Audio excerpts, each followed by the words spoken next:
What's going on, everybody? My name is Gurdeep. Welcome back to the YouTube channel. Hopefully you've been keeping up with the market, and if you have, you know Solana is going absolutely nuts right now. I think right now, as I'm recording this video, Solana's at $210 or $215 per Solana. Literally a week ago when I made that video of me buying those NFTs where I taught you guys how to use Solana and Phantom to buy NFTs, Solana was only $110. It pretty much almost doubled in a few days. Like, that's absurd. So a lot of people are probably wondering why Solana is increasing so quickly in value. So I'm pretty much just going to give 3 or 4 reasons as to why I believe it's increasing in value. So reason 1 is that Solana is cheap as hell to use, and it's also insanely quick. So for example, I think it's something around 65,000 transactions per second is Solana's capability. That's insane. Ethereum is only 15 transactions per second. Like, just think about that. Solana is doing 65,000 transactions per second, where Ethereum, who is the second highest market cap coin, is only doing 15 transactions per second. I'm going to calculate that real quick just because I'm actually curious. So Solana can actually handle 4,333 times as many transactions per second as Ethereum. That's insane. What's even crazier though is that Solana is incredibly cheap to use. So all these transactions, like these 65,000 transactions happening per second, the average cost of those transactions is very cheap. Like, I'm talking about less than a penny, like literally less than pennies just to use this network. That's incredibly fast. Ethereum, on the other hand, is super expensive to use. Even if you want to send a transaction, it might cost you $20 to $50 just to send Ethereum or send an ERC20 token. If you want to activate a smart contract on Ethereum, it's going to cost you a lot more than that. For example, I have about maybe $230 in this ERC20 token called BMI, Bridge Mutual. I was thinking about converting that into Ethereum and then selling it for more Solana. So if I wanted to convert this ERC20 token into Ethereum, it would cost me $180 to do so. So something that's $230 would literally cost me $180 just to use it. So in other words, I would be trading $230 worth of this coin for about $50 of Ethereum. So I'd literally be losing so much money. That's how expensive it is to use the Ethereum network. And this is coming from somebody who's super bullish on Ethereum.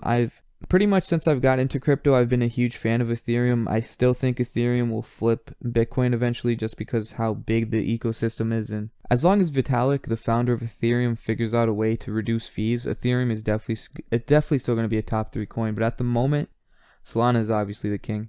So with that being said, yes, Solana can do a lot of transactions and it's incredibly cheap. But that's not the only reason it's going to increase in value. There's a lot of coins that are also cheap that can handle a lot of transactions. For example, Digibyte, XLM, FTM. All of these are super quick, but their prices aren't really fluctuating. So the main reason for that is that nobody's building on those platforms, or on those networks, I should say. One of the biggest bull signals for me is where the developers are. So where are the people that are actually building these products, or where are the people that are building these applications? A lot of people are building on Solana right now. So a lot of decentralized applications, otherwise known as dApps, a lot of them are being built on Solana. So some that you see on Ethereum, like let's say Uniswap, a lot of those are having versions of that created on Solana. For example, you would use Uniswap if you want to convert an ERC20 token into Ethereum, or vice versa. You would use Radium to convert Solana to a Solana token, and vice versa. So a lot of dApps that are built on Ethereum, a lot of the similar applications are now being built on Solana, and you can't say that for a lot of other coins. You can't say that about Digibyte. You might be able to say that about FTM, about Phantom, but it's nowhere near as lucrative as Solana is. So another reason why Solana is exploding in value is kind of obvious. NFTs. Pretty much the reason I even started this channel is because of NFTs. So NFTs are becoming extremely popular. Since Ethereum is so goddamn expensive to use, a lot of people are straying away from that, especially people that don't have a lot of money to spend. Like, personally, I don't want to spend $50 or $100 or $150 every time I'm interacting with this network.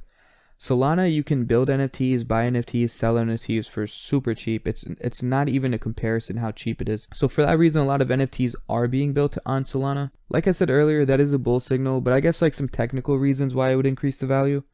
So let's say I buy 50 Solana, and now I spend that 50 Solana on an NFT. So this NFT is illiquid. So that Solana is just sitting there. I can't use it. I can't instantly sell it. So this kind of takes away from the supply. So now there's a lower supply, same demand. The price is going to go up. That's very, very basic and very oversimplified technical analysis, but that's just one example. So that example kind of transitions into another thing known as TVL, or total value locked. Buying an NFT and then having it illiquid isn't necessarily TVL, but it's sort of a form of that. So in DeFi, or decentralized finance, I can stake my coins. Pretty much what that means is I send Solana or Solana token to a certain wallet, then I promise not to use or sell or move any of that Solana, and then I get paid a reward for that. For example, if I supplied radium on Solend, they're offering me 9.3% APY. So that means within 12 months, if I keep all of my radium there, I should have an extra 9.3% radium at the end of the year. That's a quick breakdown of what TVL is. So if I'm putting my coins there, it's off the market, it's off exchanges, now the supply is lowered. So total value locked is a good indicator to predict where the price is going. I don't know the exact number of Solana's total value locked, but I know it's increasing rapidly. That's something you could easily look up though. Another reason why Solana's value has increased is because of gaming. So there's a lot of rumors when it comes to NFTs and gaming. Solana seems to be the perfect solution because it's cheap compared to Ethereum. There's only really two blockchains that have NFTs, and that's Ethereum and Solana. And I've mentioned earlier that Ethereum is just so expensive to use. So why would gaming companies want to use Ethereum NFTs? It just wouldn't make sense. I won't really go too deep into it just because a lot of this stuff isn't confirmed, but I do know a lot of gaming developers are actively in NFT communities, and they're actively entertaining conversations about using NFTs. So a key thing to remember here, I know it's funny, I know we make jokes and we say NFTs are just JPEGs, they're just pictures, they're just whatever. So you have to realize that in essence, an NFT is just instantly verifiable data. That's all it really is. So if you're a gamer or you understand technology, you can think of like the potential possibilities with gamings and NFTs. It kind of seems endless. For example, an item or a character or something or a move, literally anything that is in a video game can be turned into an NFT. So the possibilities are endless. So the last reason I'm going to give you guys tonight on why I think Solana's price has been appreciating so much is because I think institutional money is finally flowing into Solana. So in June, Solana raised over $300 million just to pump DeFi, DeFi being decentralized finance. So another thing, so FTX, which is formerly known as Blockfolio, is backing Solana and also backing Solana NFTs. So FTX actually just launched their own NFT exchange, and this NFT exchange, unlike any other NFT exchange out, is going to hold both Ethereum and Solana NFTs. So obviously this is huge news for Solana, and it's huge news for the future. Honestly, that gives me a lot of hope when it comes to holding Solana and holding NFTs. We're going to see a second wave of NFTs appreciating really soon, really quickly. I don't know if it's by the end of this year or if it's sometime into next year, but I know when that wave comes, everyone is going to notice. If you think people are spending a lot of money on NFTs now, just wait until the second wave comes. So another thing with institutional money, this company called Osprey, they just announced a Solana fund about maybe 2 weeks ago. So what that means is that when people invest into one of their funds, they're now buying Solana. So for the regular person, like think about like your grandma, your grandpa, or your dad, or your uncle, or someone that only like invests in index funds or like has a personal finance manager or whatever. I don't even remember those boring ass terms that people use in finance nowadays. But people like that are now going to be buying Solana without even realizing, because Solana is going to be part of their funds. So yeah, those are pretty much a few reasons why I'm bullish on Solana. I've been buying Solana since it was $20 a piece. I literally made a video about it last week when it was $110.